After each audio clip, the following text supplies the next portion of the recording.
Hi lovely friends, it's Kim from Memories in Time. Today I'm back to talk about some faux stitching. So I am putting a page together, or 2-page layout, and I am doing some faux stitching around the border.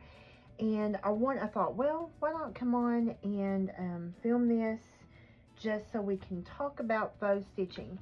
So I have cut, this is white daisy 12 by 12, and I cut a 1/2 inch off the right side and a 1/2 inch off the bottom, because this page will go into a bluebell frame. And just to not waste the inside, I cut that out, and this is a 1/2 inch border. And so what I'll do is I will glue this down and then tape it from the back side. And I have the shimmer trim, or the shimmer brush that you see is the Toffee shimmer brush. I put that down before I ever put down my faux stitching. And I'll come back and do a process video putting the pages together so you can see them. But I thought it would just be fun for you to see the process, the way that I create faux stitching. Some people may use their Versamat. I typically do not use my Versamat. As a matter of fact, mine has been out of the way. I mean, I can leave this here so that you'll have that black contrast, but I do not use it for measuring purposes. So what I do, and I just eyeball this, it may be straight, it may not, and I am intentionally pushing this up off the page so that you can see the bottom here. I usually start when I do a faux stitching at the bottom. And this is a retired from years ago, close to my heart, ruler. And I love this because there's a beveled edge here and a super thick flat edge here.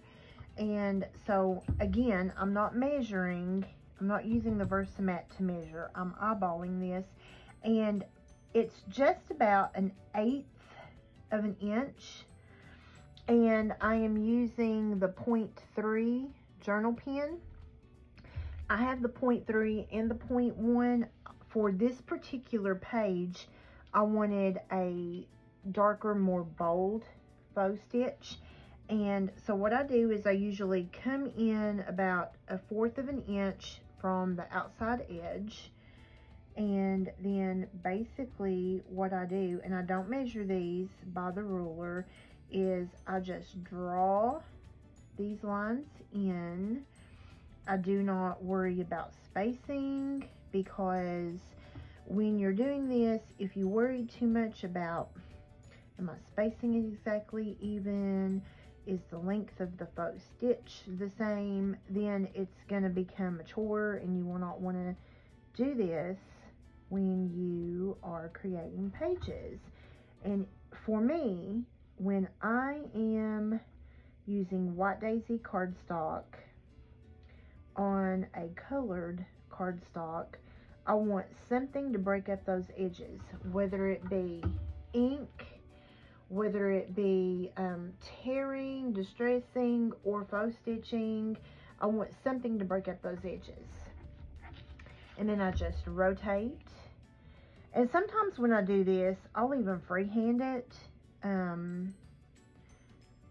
When I'm working on a 6x6 page or a 6x8 page, typically I will freehand it.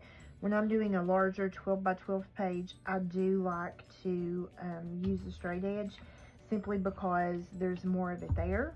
And if you make mistakes, it's going to be way more noticeable. And so again, this is, I'm not measuring, it's just roughly an eyeball, 1/8 of an inch in from the edge. And I am just moving right along rather quickly. And this will add just something, you know, to really allow these edges of the white daisy to pop or stand out, a contrast with the bluebell. And again, I will be coming back and doing a process video to show you how the rest of this layout goes together.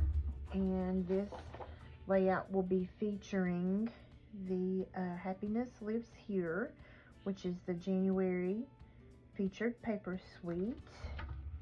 And I've been in the depths, the bowels, basically, of Federal Reporting Month, and I have not, this is like the first time I've been able to create, basically all month.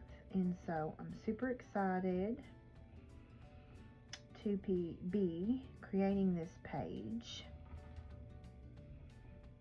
Pages, it's 2 pages. And I absolutely love this.